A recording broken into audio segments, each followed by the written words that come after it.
Friends, today, let's play a game. Word association. Say for the sake of discussion I throw out Volvo and station wagon. You would probably think this, or definitely this, but not this, or even this. So judging by those last three, it seems like there's a new sheriff up in Sweden. But really, how does that impact the most Volvo-y of Volvos?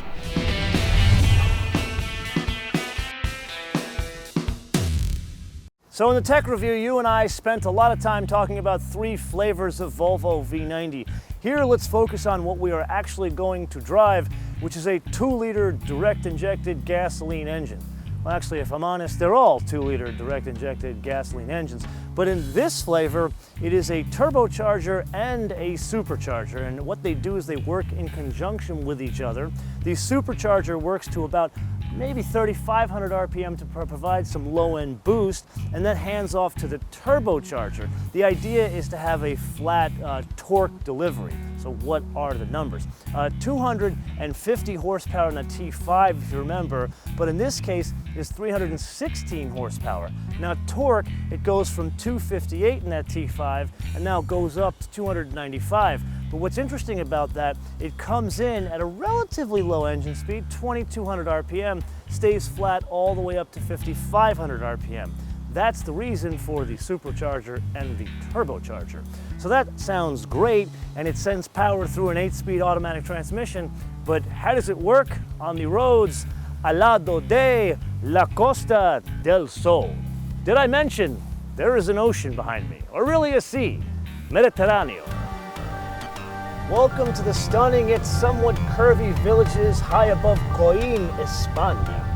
So our job right now is to unpack pulling power, and we're going to do so on some very challenging roads because this is a different package for us, although it's an engine we've driven before. So this is an estate car, which is to say it's heavier than its sedan counterpart. So the S90 weighs about 3,860 pounds. Now Volvo engineers have not given me the exact weight of this vehicle, but let's just say maybe 400 or 500 pounds more. We got an uphill, we're in eco mode right now.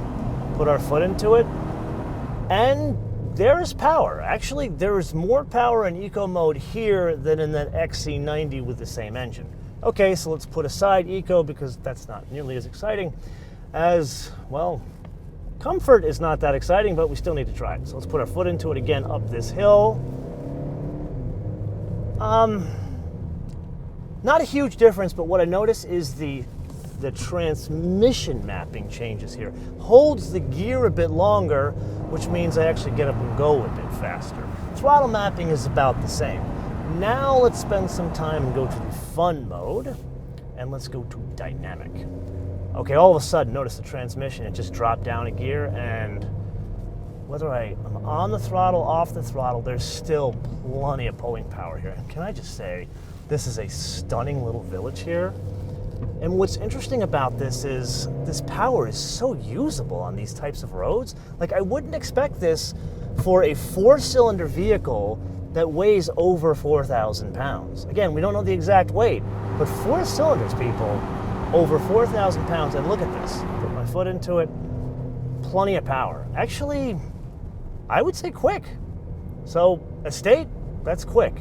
Not something I would have expected from Volvo. So let's talk theory here. When you have a front-wheel drive based platform, what you effectively have to do if you are an engineer, you need to move the wheels here because you have to package the engine here and the transaxle here.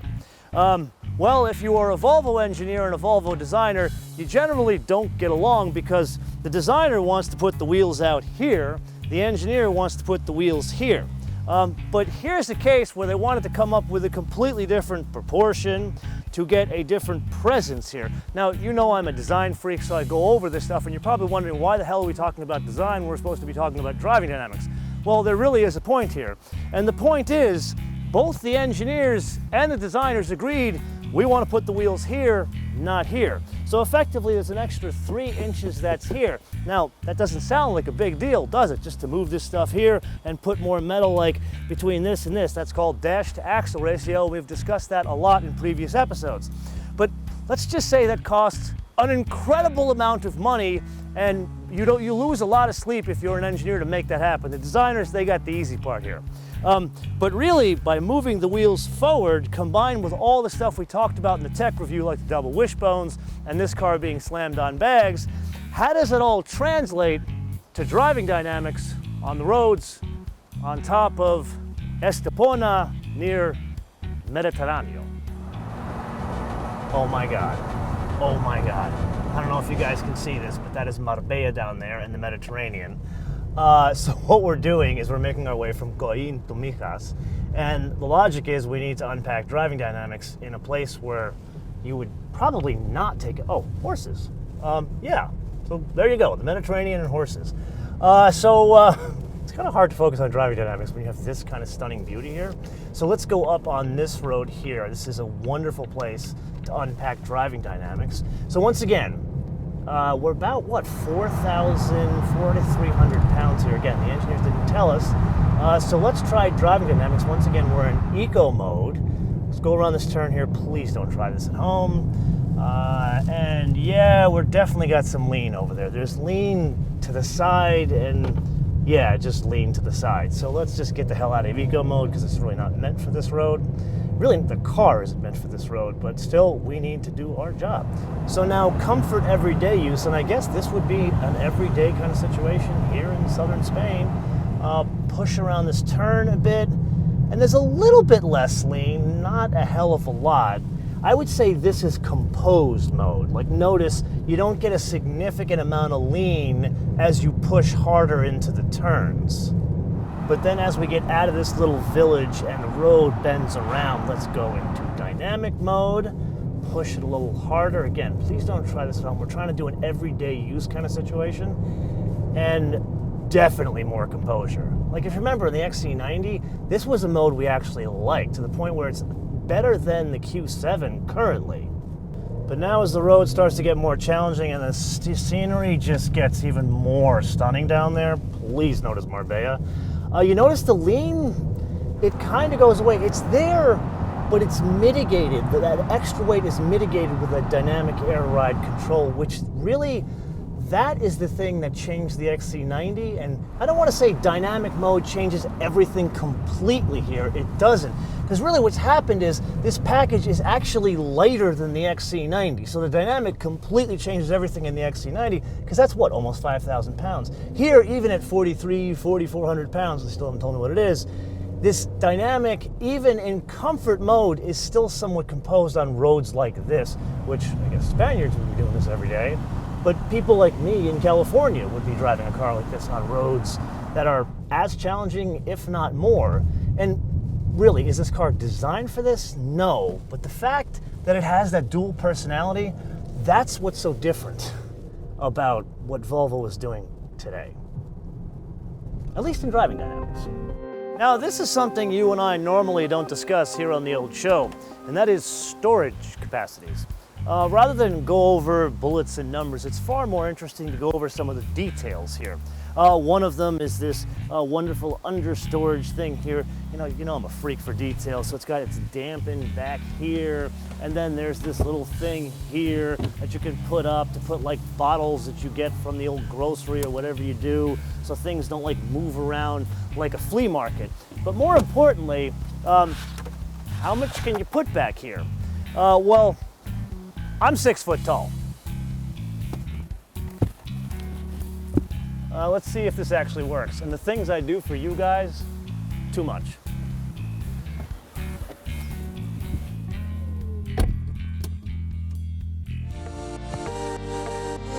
Okay, we sort of seem to be getting back into somewhat civilization here, if civilization is a castle. But let's talk interior furnishing, shall we? So the design of this interior, let's just say it was stunning in the XC90. Here it's kind of a step up. And you know what? While we talk about this, let's let the car drive itself. So I'm going to switch on the pilot assist. So now it is set up and the car is literally, notice I am going to trust the car. This is a little nerve-wracking, so let's increase the speed a little bit. We're up to 90 Ks.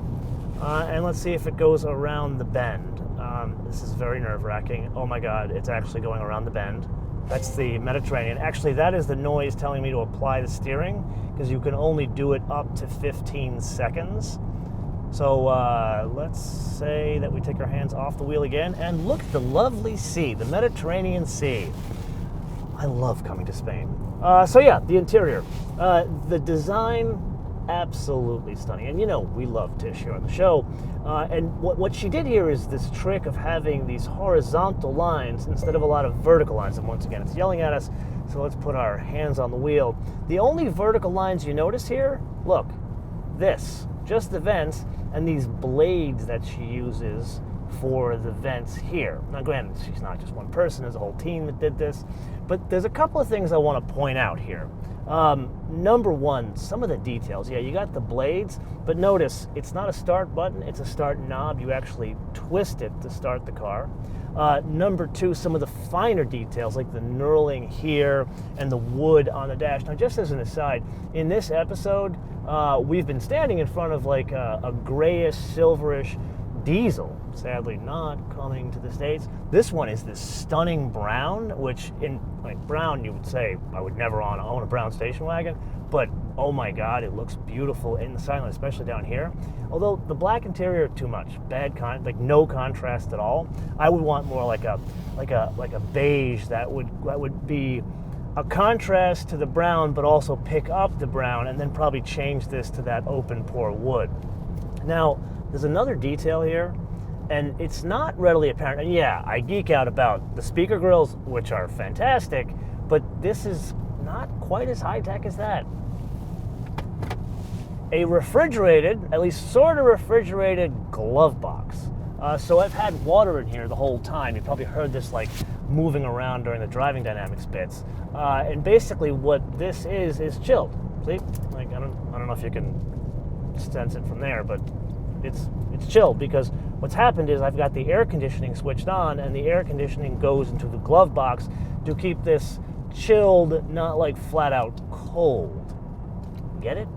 Nice little touch. And then there's one more trick here. I would say this is more a gift from Tish here because she knows I got OCD. So let's say for the sake of discussion, you just happened to be barreling down the motorway right on the Mediterranean Sea here, and you were having your car drive itself, but you had a problem with some smudges on your iPad type dash here. You could clean it while the car is driving itself. So in summary, what do we got? Well, dynamically, a better choice. And what we need to discuss here is more theory than just this vehicle. So most Americans, if I'm honest, will go for SUVs or CUVs no matter what the hell I say here. And that's because we are starved for choices. But really, what has been done here is a combination of design tricks as well as some major engineering overhaul where the dimensions, you don't see them, but you understand them when you drive this. Think about it, it's slightly shorter than an S90, a little bit more narrow in the utility part of it, but really that's a trick in order to make a somewhat heavier vehicle that has more utility actually work dynamically, effectively more than the sum of its parts. So instead of going for the usual, well, we should get an SUV, now there is a choice that frankly ain't like $70, $80, $90,000, but at the end of the day also looks pretty damn cool. So with that, let's put this aside and talk now theory. So it's very clear that I am somewhat biased to an estate, a pig fair car, or a station wagon. But I need to turn this question around to you guys, and the question really is very simple.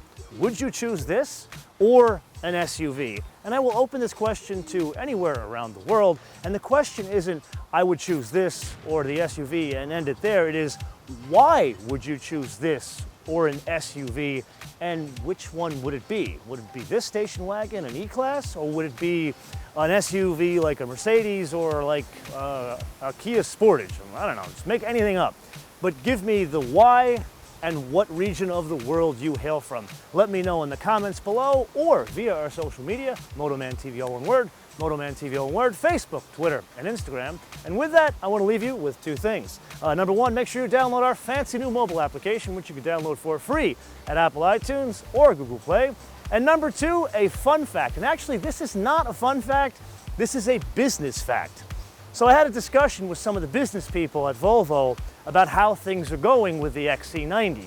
And there is a very, very, very important number when it comes to auto sales, and it's more ratio, meaning how many people actually buy your car as opposed to how many people actually lease your car.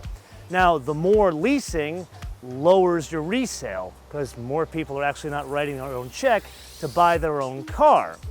So, what was the answer in terms of the first Volvo in their reimagined Volvo, meaning the XC90? I was expecting something like 50–60%, which is a little bit below industry average. Like Audis and Jaguars, horribly, they have very high lease percentages, like almost 80%, 90% in the Jaguar world, and BMWs are somewhere close to that.